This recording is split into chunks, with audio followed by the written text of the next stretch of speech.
Hello everyone, welcome to my YouTube channel English literature. आज की video का हम लोग का टॉपिक है द सीक्रेट ऑफ वर्क, जो कि स्वामी विवेकानंद का वन ऑफ द फेमस एसे है, जो कि पेपर 7th का टीएमबीयू और मुंगेर यूनिवर्सिटी के लिए one of the most important question है। वीडियो शुरू करने से पहले वीडियो अगर आपको अच्छा लगता है, आपका सिलेबस क्या है, तो प्लीज़ वीडियो को लाइक कीजिएगा, कमेंट करके बताइएगा वीडियो आपको कैसा लगा और आगे आपको कौन से टॉपिक पे वीडियो चाहिए, और चैनल को भी सब्सक्राइब कीजिएगा। तो चलिए वीडियो शुरू करते हैं। वीडियो काफ़ी ईजी लैंग्वेज में होगा, तो चलिए। The secret of work is a nice essay written by Swami Vivekananda. जो सीक्रेट ऑफ वर्क है काफ़ी अच्छा एसे है, काफ़ी नाइस एसे है, जो कि रिटन है, लिखा गया है स्वामी विवेकानंद के द्वारा। Who was one of the greatest philosopher, जो कि महान ग्रेटेस्ट फिलोसफर थे, थिंकर थे, स्कॉलर थे ऑफ इंडिया, इंडिया के। He was also a great preacher, का मतलब महान धर्म उपदेशक भी थे, एंड राइटर और लेखक भी थे। His original name was Narendra Nath Datta. उनका जो ओरिजिनल नेम था वो था Narendra Nath Datta. He became the disciple of Ramakrishna Paramahamsa. वो मतलब रामकृष्ण परमहंस के शिष्य बने, मतलब उनके जो गुरु का नाम था वो था Ramakrishna Paramahamsa. And became famous as Swami Vivekananda, और उसके बाद वो स्वामी विवेकानंद फेमस हुए। After the joined the ashram of Ramakrishna Paramahamsa, Ramakrishna के आश्रम ज्वाइन करने के बाद वो स्वामी विवेकानंद के नाम से, मतलब उनके कांटेक्ट में आने के बाद ही ये स्वामी विवेकानंद के नाम से फेमस हुए। He also appraised the world with the cultural heritage of India which made a deep impact on the population of the world. He also appreciate, उन्होंने क्या किया, दुनिया को, पूरे वर्ल्ड को with the culture heritage of India, India के culture, संस्कृति और विरासत, हेरिटेज विरासत के से अवगत कराया, मतलब उनको दुनिया को बताया भारत की संस्कृति के बारे में, विरासत के बारे में, जिससे क्या हुआ, दुनिया की आबादी पर, पॉपुलेशन पर इसका गहरा प्रभाव पड़ा, डीप इम्पैक्ट पड़ा, गहरा प्रभाव पड़ा दुनिया की आबादी पर इसका। This writing in title secret of work, ये जो राइटिंग है हम लोग का, प्रेजेंट राइटिंग है, जो जिसका टाइटल है secret of work, has been taken from his lectures on Karma yoga. उनके लेक्चर से लिया गया है, जिसका नाम है Karma yoga, which was later publish in a book form, और जिसको बाद में बुक फॉर्म में भी पब्लिश कर दिया गया था। Vivekananda is regarded as a patriotic saint, देशभक्त संत के रूप में भी जाना जाते हैं। And his birthday is celebrated in India as national youth day, और उनका जो बर्थडे होता है नेशनल यूथ डे के रूप में मनाया जाता है इंडिया में। In the secret of work, अब सीक्रेट ऑफ वर्क जो कि उनका प्ले है, प्रेजेंट प्ले है, उसमें Vivekananda explain to us, Vivekananda हम लोग को एक्सप्लेन करते हैं अबाउट टू थिंग्स, दो चीज़ों के बारे में। वन अबाउट हेल्प, एक तो पहले हेल्प के बारे में, एंड अनदर अबाउट वर्क, और दूसरा जो है वर्क के बारे में। रिगार्डिंग हेल्प, अब हेल्प से रिलेटेड वो बताते हैं, ही डिस्कस टू थिंग, हेल्प से रिलेटेड दो चीज़ों को डिस्कस करते हैं, its types and there degree of greatness, मतलब वर्क का टाइप के बारे में बताते हैं, उसकी महानता के बारे में बताते हैं। टाइप्स ऑफ हेल्प का टाइप के बारे में बताते हैं। तो टाइप्स ऑफ हेल्प आर 3, जो हेल्प का टाइप होता है वो 3 प्रकार का होता है, फिजिकल, इंटेलेक्चुअल एंड स्पिरिचुअल, 3 तरह के हेल्प होते हैं। And example of a physical need, अब जैसे फिजिकल नीड, कैसे किसी का हम फिजिकल हेल्प कर सकते हैं, उसका एग्जाम्पल दिया हुआ है, इज हंगर, जैसे हंगर है किसी का, कोई भूखा है तो उसका वो फिजिकल नीड है। And example of intellectual need is knowledge, किसी का इंटेलेक्चुअल नीड जो है नॉलेज है, तो वो इंटेलेक्चुअल का एग्जाम्पल में आ जाता है। And example of spiritual need is enlightenment,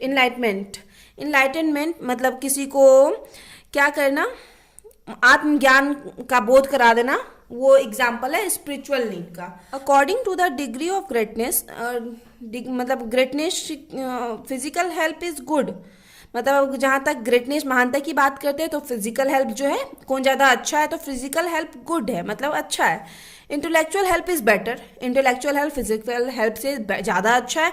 but spiritual help is best, but जो स्पिरिचुअल हेल्प है, जो हम लोग को आत्मज्ञान के बारे में बताता है, वो बेस्ट है। The reason for the difference in the greatness of help, और ये जो ग्रेटनेस ऑफ हेल्प की महानता, जो अलग अलग टाइप में जो डिफरेंसेस है उसका कारण है in the span of their benefits, उनका जो बेनिफिट्स, फायदा का जो स्पान मतलब टाइम अवधि है ना, वो कितने समय तक चलता है, इसी से इसका मतलब ग्रेटनेस डिफाइन हो जाता है कि हाँ कौन ज़्यादा ग्रेट है, कौन ज़्यादा अच्छा है, कौन सा हेल्प ज़्यादा अच्छा है। Hunger if satisfied for one time will arise again in A short time.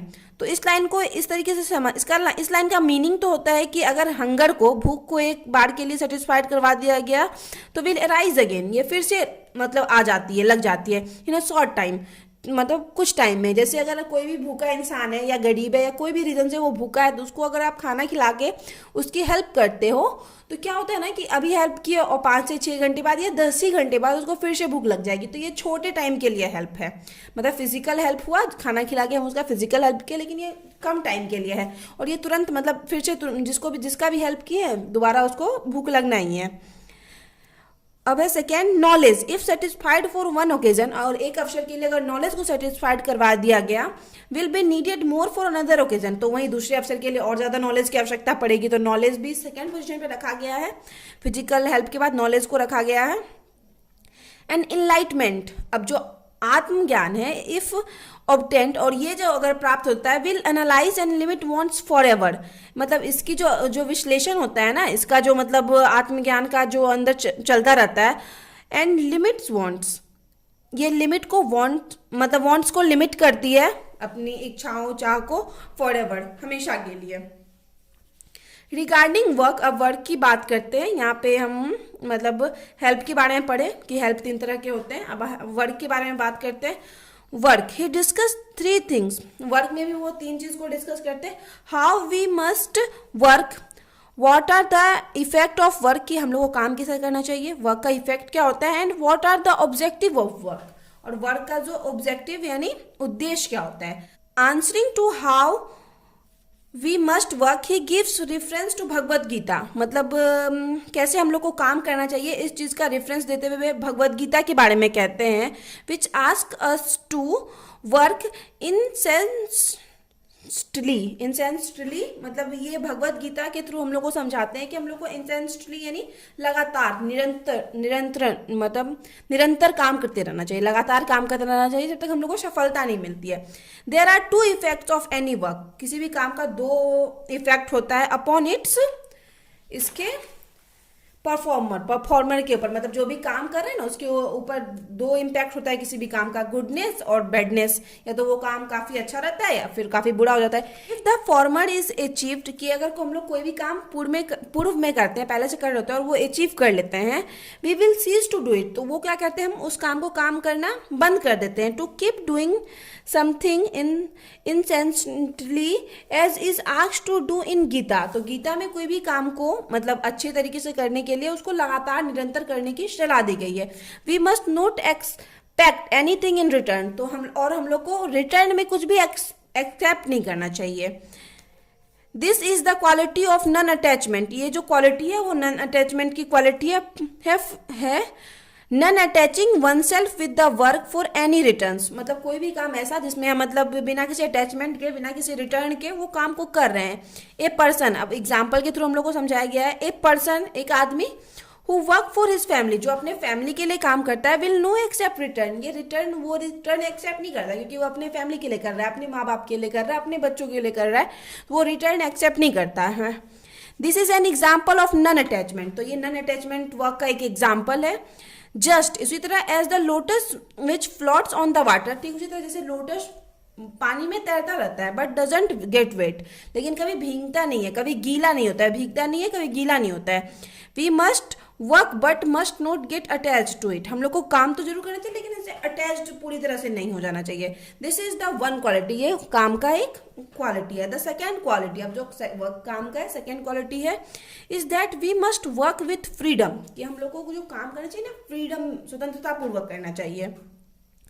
Only if we work with freedom without any kind of compulsion we will be able to work with commitment, तो जब हम लोग काम करेंगे पूरे मतलब freedom से, बिना किसी दबाव के, तो we will be able to work with commitment, तो हम लोग क्या करेंगे, कमिटमेंट प्रतिबद्धता के साथ, मतलब पूरा डेडिकेशन के साथ काम कर पाएंगे। This is the second quality, ये सेकेंड क्वालिटी है कि इंसान को हमेशा फ्रीडम की काम करना चाहिए, किसी के दबाव में काम नहीं करना चाहिए। ए स्लेव यानी दास will work out of compulsion, ये वो दबाव में काम करता है। नोट विथ फ्रीडम, वो फ्रीडम में काम नहीं करता है। एक दास जो होता है, किसी का नौकर होता है, वो दबाव में काम करता है। बट ए मास्टर, लेकिन जो मास्टर होता है, विल वर्क विथ फ्रीडम, वो फ्रीडम से काम करता है, स्वतंत्र रूप से। Therefore we must work like a master, इसलिए कहा गया है कि हम लोग को एज ए मास्टर वर्क करना चाहिए, विदाउट किसी मतलब कंपल्सन के, बिना किसी दबाव के, फ्री होके बिल्कुल काम करना चाहिए। Only if we work with love, और जब हम सिर्फ मतलब काम करेंगे, प्यार से काम करेंगे, प्यार के साथ, we will be able to carry it out wholeheartedly, तो हम क्या करेंगे, इसमें अपना जी जान लगा देंगे। जब भी कोई काम हम प्यार से मन लगा के ध्यान लगा के करेंगे तो उसमें अपना पूरा जी जान लगा देते हैं। This is the third quality, ये थर्ड क्वालिटी है कि कोई भी काम को हमको प्यार से आराम से करना चाहिए। A slave will not work with love, एक स्लेव, फिर से एक वही एग्जाम्पल है, एक जो दास होता है वो काम को प्यार के साथ नहीं करता, ऐसा कुछ नहीं होता है कि उसको अपने काम के साथ प्यार होता है। But A master will work with love, लेकिन एक मास्टर जो होता है, जो काम को मतलब वो अपने काम से प्यार करता है, तो मास्टर जो है अपने काम से प्यार करना चाहिए, तो सेम वही चीज़ है, इसलिए हम लोग को मास्टर के जैसा काम करना चाहिए, ना कि स्लेव की तरह। The fourth quality of work is based on the objective, जो फोर्थ क्वालिटी है वर्क का, वो उद्देश्य पे बेस्ड है, ऑफ ए वर्क, काम के उद्देश्य पे बेस्ड है। Our work should render rights and justice, हमारे काम को मतलब क्या मिलना चाहिए, अधिकार और जस्टिस, न्याय भी मिलना चाहिए। Can work with either might और मर्सी, या तो फिर हम लोग को पूरे शक्ति, पूरे प्रभाव से अपना काम करना चाहिए, या फिर मर्सी मतलब दयालुता पूर्वक काम करना चाहिए। Might demand selfless work, might जो है शक्ति, प्रभाव, ये डिमांड करती है सेल्फलेस वर्क, स्वार्थहीन काम को। राइट एंड जस्टिस, अब जो हम लोग का अधिकार और जस्टिस, न्याय है, कैन बी डिलीवर्ड, ये डिलीवर्ड होता है थ्रू मर्सी, दयालुता के थ्रू ये डिलीवर्ड होता है, हम लोग को अधिकार जो मिलता है काम के थ्रू, या फिर justice, but not with might, लेकिन ये शक्ति से नहीं मिलता है या फिर प्रभाव से नहीं मिलता। Hence the mercy is the fourth quality of work, तो वर्क का जो फोर्थ क्वालिटी है वो मर्सी है, कि हमको दयालुता पूर्वक काम करना चाहिए। In his essay Vivekananda also talks about, अब अपने जो एसे है विवेकानंद का, द सीक्रेट ऑफ टाइम, उसमें वो बात कर, ऑल्सो टॉक्स अबाउट, मतलब और भी बारे में बात करते हैं, इग्नोरेंस के बारे में बात करते हैं। ही सेज, वो कहते हैं, ignorance is the root cause of evil, क्योंकि बुराई का जो रूट जड़ होता है ना, वो इग्नोरेंस होता है। As well as the miseries, और माइजरीज का मतलब in the world. In his essay Vivekananda also talk about ignorance, अब जो विवेकानंद का एशे है, प्रेजेंट एशे, द सीक्रेट ऑफ वर्क, उसमें वो इग्नोरेंस के बारे में भी बात करते हैं। ही सेज, वो कहते हैं, ignorance is the root cause of evil, बुराई का जो रूट होता है, जड़ होता है, कारण होता है, वो इग्नोरेंस होता है। As well as all the miseries in the world, और दुनिया मतलब जितने भी कष्ट दुख हैं वो सिर्फ मतलब इसी वजह से, इग्नोरेंस की वजह से। इन दिस वे, इस तरह से, द सीक्रेट ऑफ वर्क, जो हम लोग का प्रेजेंट एशे है, the secret of work explain the importance of spiritual and intellectual help, ये इम्पोर्टेंट बताता है स्पिरिचुअल और इंटेलेक्चुअल हेल्प की।